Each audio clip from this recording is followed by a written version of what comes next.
सिद्धाणं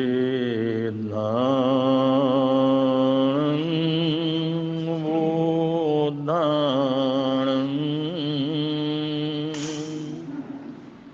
पारगायाणं परं परगायाणं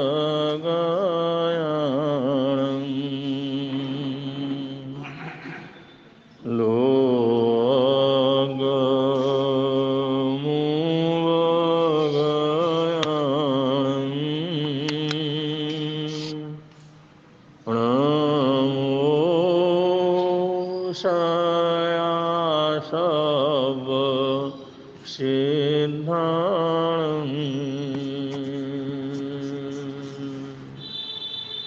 चैतावारं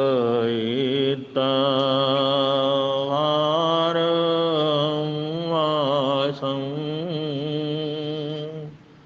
चकवर्ती मयि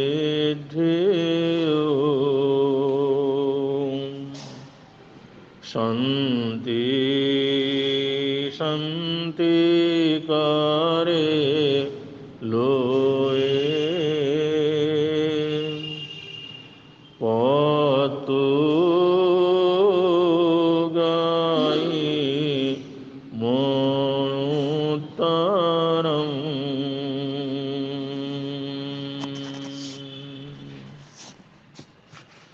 दुनिया के चराचर जीवों पर कर्मों ने जाल बिछाया है। क्या साधु गृहस्थ क्या बाल वृद्ध वश कोई न बचने पा। अति शुभ कर्मों के आने से संतों का समागम मिले। जिन वाणी श्रवण करने से दुख जन्म मरण का मिटता है। दुख जन्म मरण का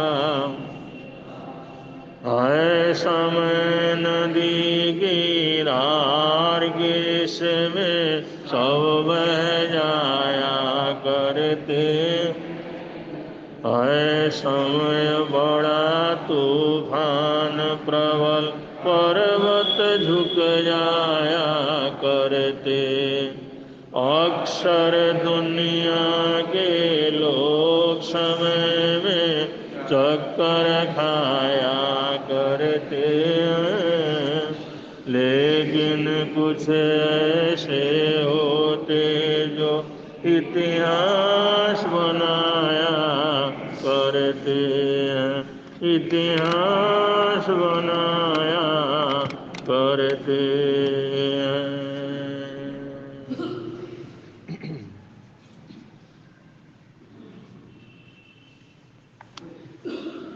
शिक्षा व्रतों में आगे 10वें व्रत का वर्णन करते हुए शास्त्रकारों ने जो फरमाया है, कायो न केवलमय परितापनीयो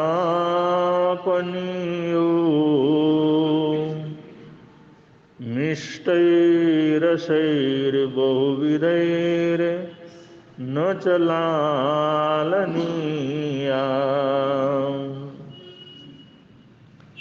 चित्तेन्द्रियाणि न चरन्ति यथोत्पथेव वश्यानि एव च सदा चरितं जिनानाम्। वश्यानि येन च तदा चरितं जिनानाम्।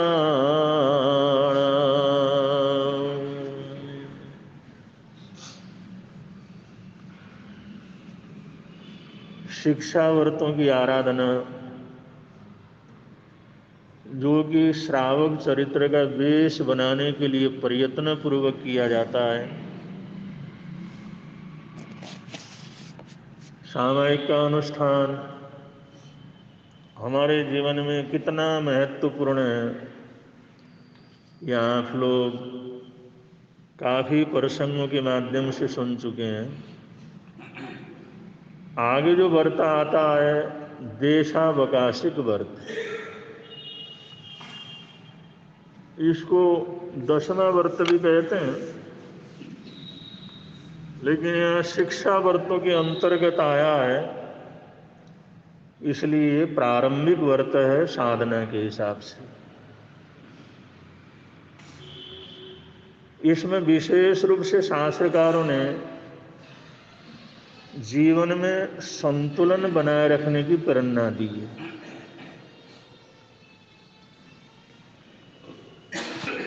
श्रावक चरित्र को धारण करने के लिए, श्रावकाचार्य में खरे उतरने के लिए ये बहुत जरूरी है कि हमारे शरीर का संतुलन भी बना रहे और साथ साथ में हमारे परिवार का संतुलन भी बना रहे। अगर शरीर का संतुलन नहीं बनता तो भी हम धर्म की आराधना साधना नहीं कर सकते, क्योंकि कहा है नीतिकारों ने, शरीर माध्यम खलु धर्म साधनम, शरीर के माध्यम से ही निश्चय ही धर्म की आराधना की जा सकती है। अगर हमारा शरीर साथ नहीं देगा, अगर शरीर साथ नहीं होगा, हमारे पांचों इंद्रिय स्वस्थ नहीं होंगे, तो हम निश्चय ही धर्म की आराधना करने में कमजोर पड़ जाते हैं। क्योंकि ये बहुत जरूरी है कि हमारा शरीर हमारा साथ दे, हमारी साधना में सहयोगी बने। अगर शरीर साथ नहीं दे तो हम कैसे धर्म ध्यान की कल्पना कर सकते हैं? क्योंकि बड़े धर्म ध्यान करने वाले लोग, बड़ी आराधना साधना करने वाले लोग, लंबी लंबी धार्मिक तीर्थ यात्राएं करने वाले लोग, जब शरीर साथ नहीं देता है तो बेड़ पकड़ लेते हैं। एक कमराई उनकी दुनिया हो जाती है, उठ नहीं सकते, कहीं जा नहीं सकते, अपने मर्जी से खा नहीं सकते। जिन्होंने जिंदगी भर उपाश्रय को नहीं छोड़ा, मंदिर को नहीं छोड़ा, थानक को नहीं छोड़ा, जो धर्म स्थान में गए बगैर शांति से इनका जीवन एक दिन के लिए भी बीतता नहीं था, वो महीनों महीनों वर्षों वर्षों तक अपने बेड में पड़े हुए रहते हैं। अब ऐसे दृश्य तो चारों तरफ दिखाई देते हैं ना, बहुत जगह ऐसे दृश्य दिखाई देते हैं। आदमी सोचता अरे कितना धर्म ध्यान करते थे, लेकिन अब लाचार हैं, कुछ नहीं कर सकते। अब देखने वालों को इतनी तकलीफ होती है तो भुगतने वालों को कितनी तकलीफ होती होगी। तो अगर शरीर का संतुलन बिगड़ जाता है, शरीर साथ नहीं देता, शरीर ठीक नहीं रहता है, तो हम धार्मिक आराधना साधना की कल्पना भी नहीं कर सकते। जिनको चलना फिरना नहीं होता, उठना बैठना नहीं होता, पूरी तरह से देख नहीं सकते, जरूरत के हिसाब से भोजन नहीं कर सकते, शरीर से लाचार हैं।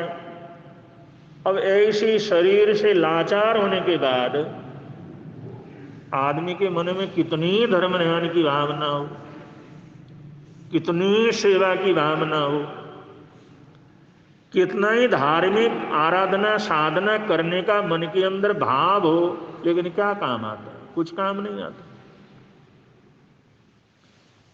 वो भी जीवन में शोक का कारण बन जाता है, आर्त ध्यान का कारण बन जाता है, बहुत तकलीफ में जो है जीने का कारण बन जाता है।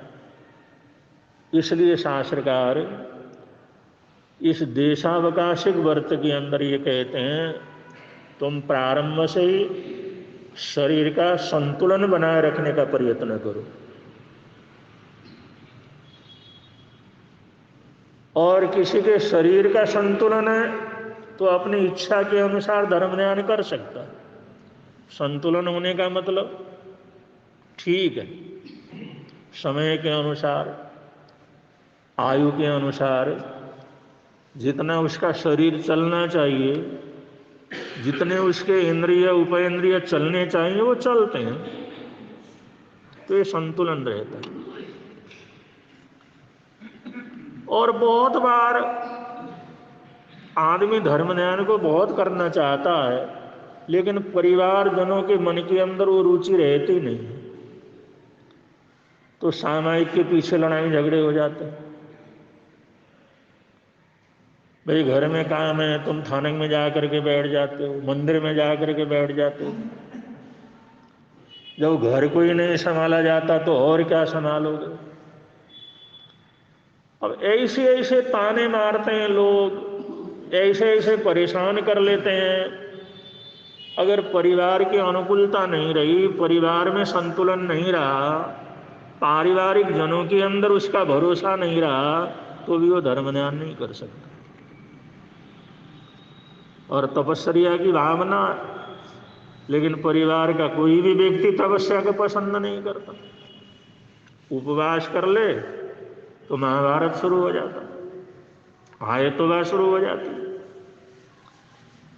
अब ऐसी हालात में मानव धर्म ध्यान करे तो कैसे करे।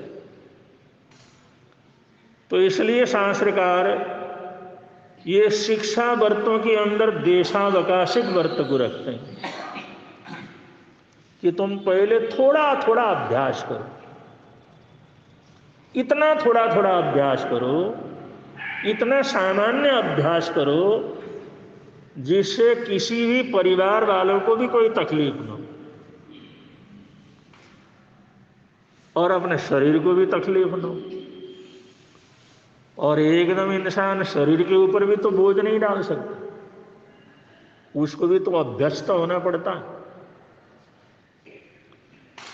हम भावना से तो करते हैं भाई ऐसा कर लेंगे, लेकिन शरीर साथ नहीं देता। भूख इतनी लगती है, प्यास बर्दाश्त नहीं होती, भूख बर्दाश्त नहीं होती, ठंडी गर्मी बर्दाश्त नहीं होती। अब ये शरीर को संतुलन बनाए रखने के लिए, इसलिए कि ये भी देशावकाश, छोटे छोटे थोड़ा थोड़ा अवकाश रख करके सारे व्रत पचखानों को करने की जरूरत है। इसलिए देशावकाशिक व्रत में शास्त्रकार कहते हैं इतने छोटे छोटे पचखान कर लो जिससे न तुम्हारे को कोई परेशानी हो, न तुम्हारे साथी को, तुम्हारे घर वालों को, परिवार वालों को परेशानी हो, न तुम्हारे मन में क्रोध आए, न परिवार वालों के मन के अंदर क्रोध आए। इतना सामान्यता से हम प्रारंभ करें, साधारण रूप से प्रारंभ करें। ऐसे छोटे छोटे पचखानों का अभ्यास करना ये देशावकाशिक व्रत के अंतर्गत। अब आदमी एकदम जो है कुछ काम छोड़ करके, कारोबार छोड़ करके अगर जो है सामायिक करने लगे, कहीं दूर हो थानक वगैरह, अब हर जगह नजदीक तो होता नहीं। थानक में जाते हैं तो 2-3 घंटे लग जाते हैं, आधा घंटा पौने घंटा जाने में, उतना वहां रहने में, फिर आने में। अब 2-3 घंटे का गैप होता है तो परिवार में बुखार शुरू हो जाता है। ये आदमी घर छोड़ करके कहाँ चला गया, ये कहाँ मौज मस्ती करता है, ये कहाँ जाता है। अब ऐसी हालात में परिवार का संतुलन कैसे रहेगा। और सब जगह जयनगर तो नहीं है, भाई घर निकलो तो धर्म स्थान है, घर में से निकलो तो समाधि भवन है, घर से निकलो तो मंदिर है। 5 मिनट के अंदर तो सारा धर्म ज्ञान पूरा कर सकता है। ऐसे अनुकूलता तो सब जगह मिलते नहीं। इसी एक सामायिक के लिए, इसी आधे घंटे के प्रवचन के लिए लोगों को 3-3 घंटे खराब करने पड़ते हैं। अगर वहां पर ये छोटा छोटा अभ्यास नहीं करेगा तो परिवार के अंदर शांति कैसे रहेगी? अब ये छोटा छोटा अभ्यास करते करते देश बना लेता है, और परिवार वालों को भी पता लगता है ये हमारा श्रावक है, या हमारा भाई है, या हमारे पिताजी हैं, या दादाजी हैं, ये सामायिक करते हैं। हफ्ते में एक दिन तो जरूर सामायिक करते हैं। हफ्ते में एक दिन करे बगैर तो इनको रहा ही नहीं जाता। अब परिवार थोड़ा एडजस्टमेंट हो गया ना, अब हफ्ते में उसका टाइम हो जाता है, चला जाता है, तो लोग सोचते करते ही हैं भाई। अब उसमें 2-2 करने लगा, 3-3 करने लगा, ऐसे हर दिन करने लगा, तो करते करते धीरे धीरे धीरे परिवार वाले सेट हो जाते हैं, बच्चे सेट हो जाते हैं, बड़े सेट हो जाते हैं। भाई ये जब सामायिक करते हैं तो बड़े अच्छे रहते हैं, और सामायिक करे बिना तो उनको रहा नहीं जाता। सामायिक करने की तो उनको आदत पड़ गई है, सामायिक करे बिना वो शांति से रह नहीं सकते, तो लोग एडजस्टमेंट कर लेते हैं। फिर वहां पर लड़ाई झगड़ा नहीं होता, तो मैं नहीं होता, और उसमें उतना टाइम लग भी जाता है तो कोहराम नहीं मचता, वरना बड़ी परेशानी हो जाती है। और श्रावक चरित्र के अंदर जाने के लिए, श्रावकाचार में जाने के लिए पहले बेस बनाने की जरूरत होती है। एक तो अपने शरीर का बेस बनाए, अपनी मानसिकता को तैयार करें, क्योंकि हमारा मन भी तो बड़ा चंचल है। हम तो करना चाहते हैं, सबसे बड़ा अगर दुश्मन है तो हमारा मन है। भाव आते हैं, विचार आते हैं, प्रभु की वाणी सुनता है, वो सोचता है उपवास तो कर लेना है, कल बड़ी अच्छी तिथि है, उपवास करना। और फिर मन को तकलीफ होती है, क्योंकि 5 इंद्रियां, शरीर, वो सोचते हैं कल। अब हमारे को ये पता नहीं लगता है, सुन नहीं रहे, लेकिन हमारा शरीर सब सुन रहा होता है, हमारे इंद्रिय सब सुन रहे होते हैं। उनको पता लगता है कल खाना पीना बंद हो जाएगा, तो वो शाम को ही भूख लगनी शुरू हो जाती है, रात को ही जो है वो खाना पीना दिखना शुरू हो जाता है, सुबह उठते ही ऐसा लगता है कब कुछ खाएं। अब ये कोई शरीर की भूख तो नहीं है।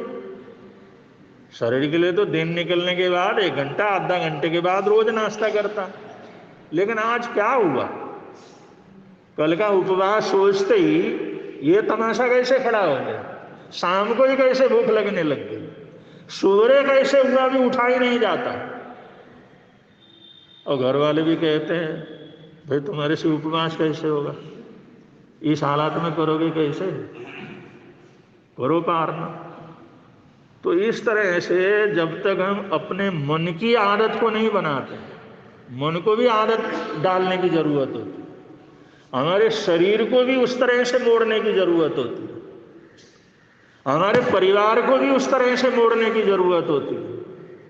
जब तक हमारे मन का, हमारे शरीर का, हमारे परिवार का बेस नहीं बनता, तब तक हम लोग धर्म ज्ञान में आगे नहीं चल सकते। तब तक धर्म ज्ञान के लिए जो समय निकालना चाहिए वो निकाल नहीं पाते। श्रावक जीवन की आराधना साधना के लिए कुछ करना चाहे नहीं कर सकते। अब रोज आदमी थोड़ा बहुत दान पुण्य करता, 8 आने का, रुपया का रोज करता, और वो अपने को भी आदत हो जाती है, परिवार वालों को भी आदत हो जाती है, फिर 5 रुपया 10 रुपया भी कर सकता। अगर घर में इतना जो है साधन नहीं है, सामान्य परिवार है, फटाक से 100 रुपया ले जा करके कहीं दे देगा, खर्च कर देगा, जीवदान करेगा, तो उनका वहीं जाके खाओ पियो, घर में सब्जी नहीं है और दान पुण्य की बड़ी लगी हुई है, तमाशा हो जाता है उसमें।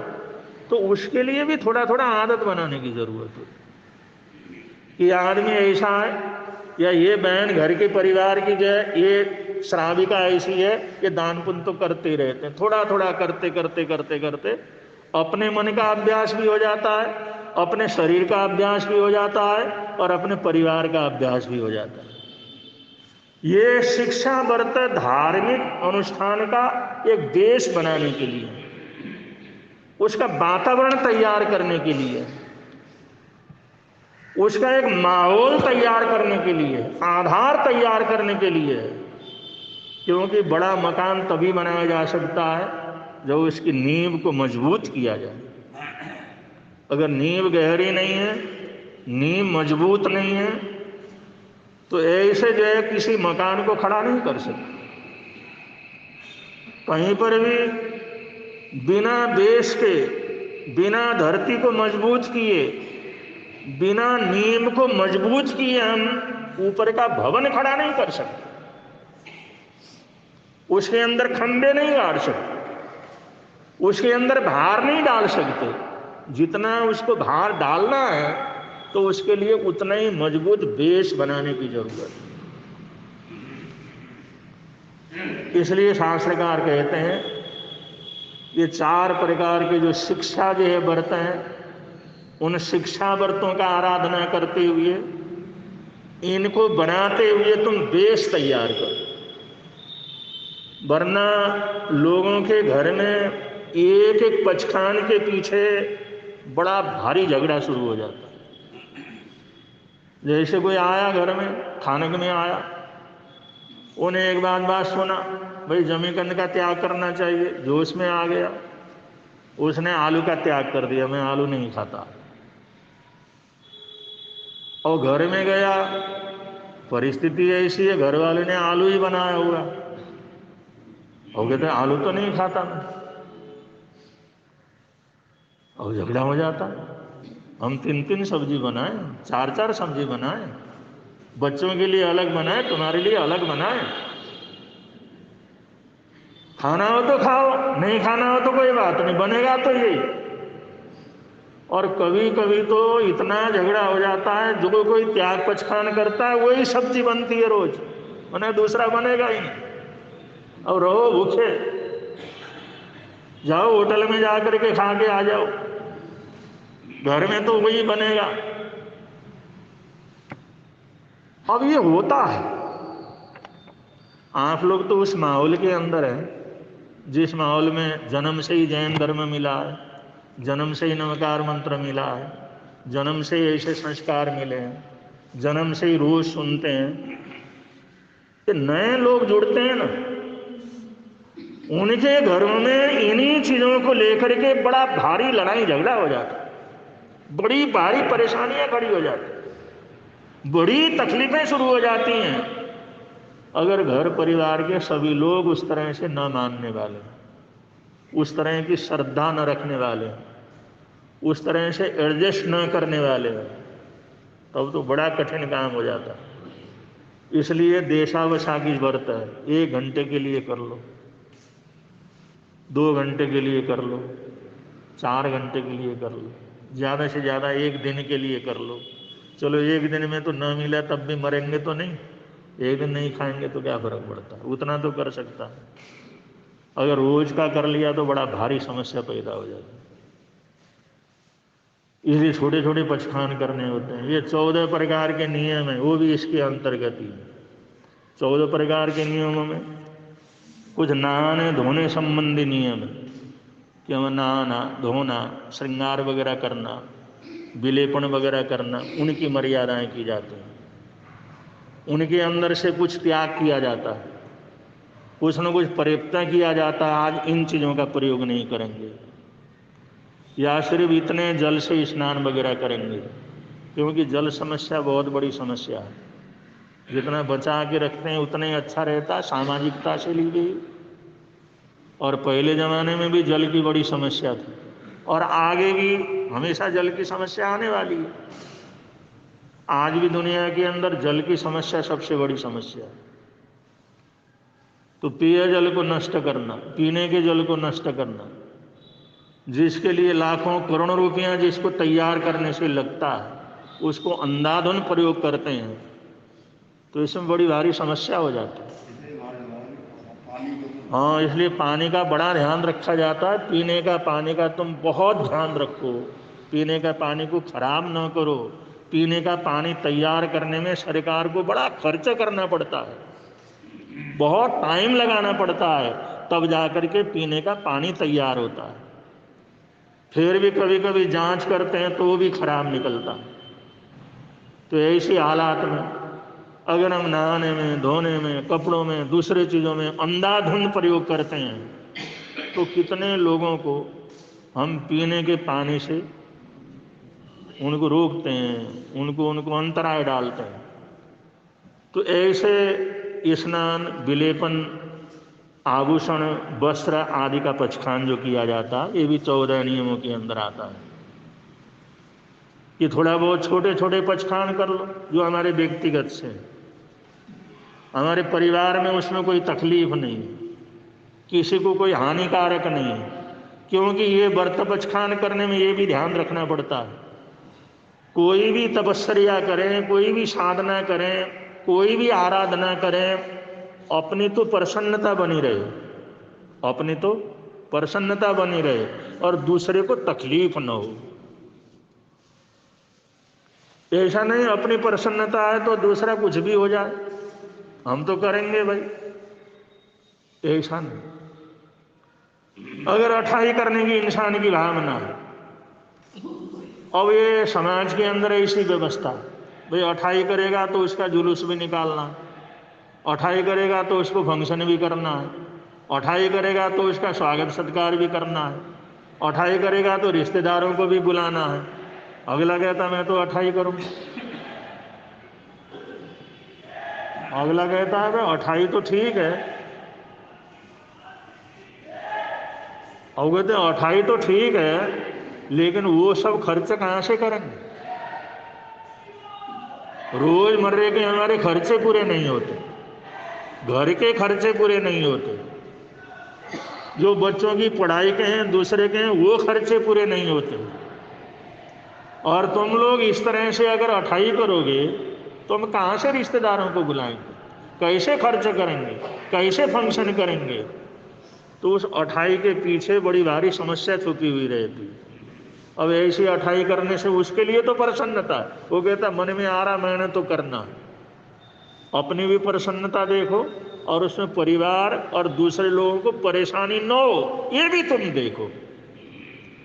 धर्म ध्यान वही है जो अपने हृदय को प्रफुल्ल रखे, अपने को प्रसन्न रखे, और उस धर्म ध्यान के द्वारा हम किसी को तकलीफ भी न दें, किसी को तकलीफ भी न हो।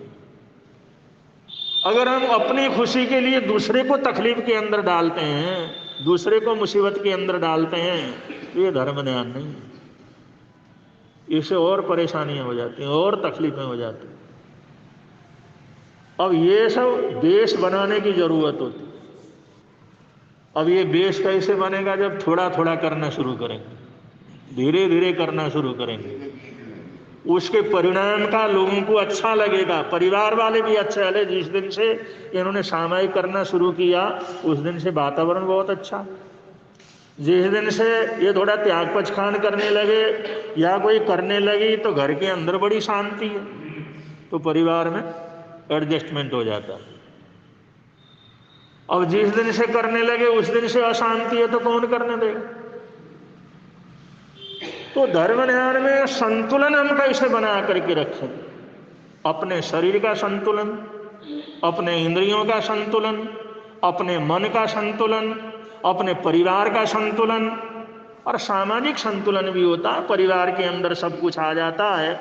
इन सबको देख करके हम आराधना साधना कर सकते हैं, बड़े व्रतों को धारण कर सकते हैं, श्रावक व्रतों को जिंदगी भर के लिए धारण कर सकते हैं। जहां पर 1 घंटा 2 घंटा करने में, 1 दिन 2 दिन करने में भी महाभारत हो जाता हो, लड़ाई झगड़ा हो जाता हो, तू मैं हो जाता हो, वहां पर जिंदगी भर करेंगे तो क्या हालत होगा?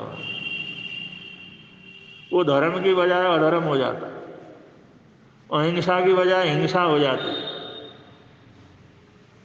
तो इसलिए ये जो देशा वशा की व्रत है ये बहुत महत्वपूर्ण है। जैसे सामायिक महत्वपूर्ण है, जैसे वो रोज अभ्यास करना आवश्यक है, ऐसे इसका अभ्यास करना भी बहुत आवश्यक। और प्राय करके बड़े बुजुर्ग जो होते हैं वो लोग हम पहले देखा, जब हमारी दीक्षा हुई थी उसके बाद के बहुत वर्षों तक जैसे यहाँ पर रहे, तो सुबह सुबह आने की तो यहाँ पर परिपाटी शुरू से ही दिन निकलने से पहले ही बाहर खड़े में आकर के 15-20 माता जी वहाँ पर रहते थे, जो बड़ी बुजुर्ग थी बहने माता जी, वो घर से आते और 15-20 मिनट पहले ही, दिन निकलने से पहले ही आकर के बाहर बैठ जाते, क्योंकि सूर्योदय हुए बगैर तो अंदर नहीं आ सकते, और सूर्योदय होने के साथ साथ प्रार्थना चलती है, और प्रार्थना भी शुरू से ही चलती रही है यहाँ पर। और माताएं क्योंकि सुबह उठे, अपना नित्य नियम किया और वहाँ से फट थानक में अंदर आ गए, और जैसे ही देखा भाई अब सूर्योदय हो गया है तो सभी बहनें आगे आती, माता जी आगे आती, माताएं आती थी ज़्यादा शुरू से। और उनका बड़े महाराज जी या गुरु महाराज जी के पास यही था, गुरु महाराज तो मौन में रहते थे उस समय, कि गुरुदेव 5 बोल का पचखान करा दो, 5 बोल का पचखान करा दो, 5 बोल का पचखान करा दो।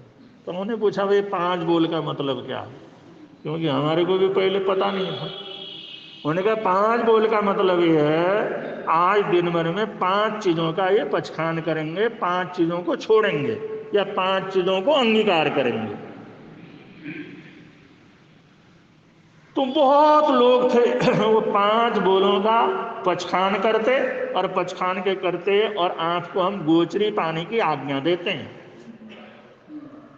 वो फिर ये भी एक श्रावक श्राविकाओं का नियम रहता था, क्योंकि साधु साधनियाँ शाम के समय दिन छुपने के साथ साथ सभी चीज़ों का पचखान कर लेते। रात्रि भोजन के पचखान में रात्रि को रखने का, ग्रहण करने का सब पचखान हो गया। और अभी तो ऐसा सिस्टम नहीं है, बहुत परिवर्तन आ गया।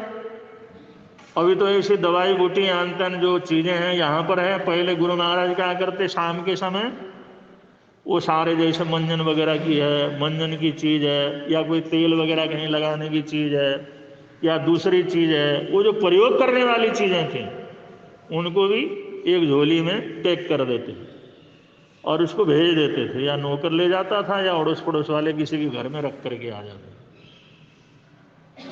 अड़ोस पड़ोस में, अपने पास नहीं रखना होगा। पहले हमारे बुजुर्गों में, हमारे साधु सतियों में ये प्रवृत्ति थी, रात को हमने कोई चीज रखना ही नहीं, जब प्रयोग ही नहीं करना तो रखना क्यों। और वो तभी लेकर के आते थे जब कोई आकर के पचखान करके आज्ञा दे कि गुरुदेव 5 बोलों का पचखान करवाओ, और हम आपको पानी लाने का, दवाई बूटी लाने का, प्रयोग करने का हम आज्ञा देते हैं। तो 5 बोलों का पचखान हो जाता था। पचखान हो जाने के बाद जाकर के ले आते थे। अब इतना जो है एकदम सूक्ष्मता से तो आजकल करते नहीं है, लेकिन फिर भी ये मर्यादा है।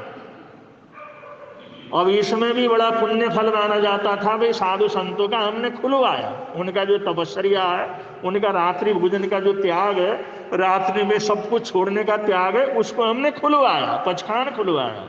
मतलब पचखान खुलवाया का मतलब रात्रि भोजन का पारना करवा दिया। वो रात्रि भोजन का पचखान था वो पूरा करवा दिया।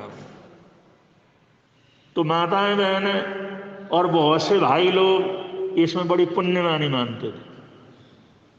तो सुबह सुबह जा करके हमने साधु संतों को भोजन पानी का या पानी वगैरह लाने का, या दवाई बूटी कहीं रखा हो तो उसको प्रयोग करने का लाने का, कभी सुबह सुबह किसी को लेना हो जरूरत हो, और बाहर जंगल पानी वगैरह जाने का, सब दिनचर्या को प्रारंभ करने की हमने आज्ञा दे दी।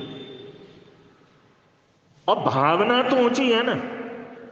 अब भावना भवनाशिनी, ऐसी भावनाओं से तो लोग धर्म से जुड़ते हैं, लेकिन आज वो लोग वो चीज थोड़ी थोड़ी कम होती चली गई। लेकिन ये इसलिए सुबह सुबह आ जाते थे, परवर अपने प्रार्थना के अंदर काफी लोग हो जाते, क्योंकि सुबह की 5 बोलों की आज्ञा देने के लिए करीबन काफी लोग आ जाते थे, फिर दर्शन करने वाले आ जाते। अभी तो हमारे को 4-5 भाई होते हैं, बस प्रार्थना चलाते हैं लगातार। अब तब भी शुरू से ही हमने प्रार्थना को देखा, प्रार्थना में आने की ऐसी प्रवृत्ति थी। तो ये क्या है, ये सब देशावकाशिक व्रत के अंतर्गत आता है। 14 नियम को चतारना वो भी देशावकाशिक व्रत के अंतर्गत आता है। उसमें जो है स्नान और विलेपन संबंधी पचखान होते हैं, या भोजन पानी से संबंधित पचखान होते हैं, असणम, पाणम, थायम, सायम, दिगय, उनमें से कुछ न कुछ पचखान कर लेना। यही से जो है काम कारोबार से संबंधित पचखान होते हैं, असी मसी, कृषि, दुकान, व्यापार, उसके अंदर कुछ न कुछ हमने ये पचखान कर लिए। और इसी तरह से आवाजाही के अंदर कौन कौन से चीज को प्रयोग करेंगे, हम घोड़ा गाड़ी लेंगे या बैलगाड़ी लेंगे या साइकिल में जाएंगे या रेल में जाएंगे या इतना ही प्रयोग करेंगे, आवाजाही के साधन उनका भी वो मर्यादा कर लेते थे। ये सब मिला करके 5 बोलों का पचखान हो जाता, जो भी 5 चीजों का मन के धारण करके आओ, सोच करके आओ, जिससे अपने को भी ठीक रहे और किसी दूसरे को भी कोई तकलीफ परेशानी उसमें न हो। ऐसा सोच करके 5 बोल सोच करके आते और 5 बोलों का पचखान लेकर के फिर जो साधु संतों को उस दिनचर्या को प्रारंभ करने के लिए आज्ञा देते, फिर अपने धर्म ध्यान के अंदर लग जाते। ये सब प्रयोग ये 10वें इस देशावकाशिक व्रत के अंतर्गत क्या करते हैं, आते हैं। तो देशावकाशिक व्रत भी ऐसा है जिसके अंदर बड़े अभ्यास होते हैं। अब ये छोटे छोटे अभ्यास होते हैं, इसमें अपने को भी कोई तकलीफ नहीं होती, जितना कर सकते हैं उतना कर लेते हैं, जितना आराम से कर सकते हैं कर लेते हैं। लेकिन कभी कभी परीक्षा होती है तो इन्हीं में बड़ी परीक्षा भी हो जाती है। कभी कभी उन छोटी छोटी बातों के पीछे बहुत कुछ त्यागना पड़ता है, बहुत कुछ सहन करना पड़ता है, बहुत कुछ सुनना पड़ता है, तो उस समय संभाव रख लेते हैं, उस समय उत्तेजित नहीं होते, उस समय क्षमा रखते हैं, तो ये बड़ी तपस्या भी हो जाती है। तो छोटे छोटे पचखान एक सामयिक नहीं कर सकते, तो कम से कम 10 मिनट का, 20 मिनट का, 30 मिनट का हम जो उस समय संवर तो कर ही सकते हैं, सामयिक नहीं कर सकते, तो सामयिक से छोटा संवर कर ले। भाई सामयिक करने का टाइम नहीं है, सामयिक करने की अनुकूलता नहीं है, रोज सामयिक नहीं कर सकते, इतना टाइम नहीं लगा सकते, चलो एक माला जाकर के गुनने में जितना टाइम लगेगा उतना संवर कर लिया, वो संवर कर लिया। ये जो देशावकाशिक व्रत के अंतर्गत आ जाता है। तो सारे पचखान जिंदगी के जो छोटे छोटे पचखान हैं, ये सारे पचखान इस देशावकाशिक व्रत के अंतर्गत आते हैं। तो इसका अभ्यास करते रहने से हमारे जीवन का संतुलन बना रहता है। पूर्सी कर लिया, 2 पूर्सी कर लिया, नवकारसी कर ली, और इससे भी धीरे धीरे संतुलन बना रहता, हमारा शरीर भी एडजस्टमेंट करता रहता। एकदम हम बड़ा तपस्या वगैरह नहीं कर सकते, तो ऐसा अभ्यास करना ये इस व्रत के अंतर्गत है। तो ये सब शिक्षा व्रत के अंतर्गत है। इनके अभ्यास करने से हमारा बेस तैयार होता है, जिससे हम श्रावक धर्म के अंदर बड़ी सरलता से प्रवेश कर सकते हैं, तो उसको पूरा भी कर सकते हैं। तो आगे का वर्णन किस तरह से आएगा वो प्रसंग फिर समय के अनुसार बतलाएंगे। बड़े प्रेम से आप लोग बोलेंगे, मिलता है आनंद प्रभु की वाणी से, मिलता है आनंद प्रभु, प्रवर्तक शांति गुरुवर प्यारे, प्रवर्तक शांति गुरु, जीवन नैया के रखवारे, जीवन नैया के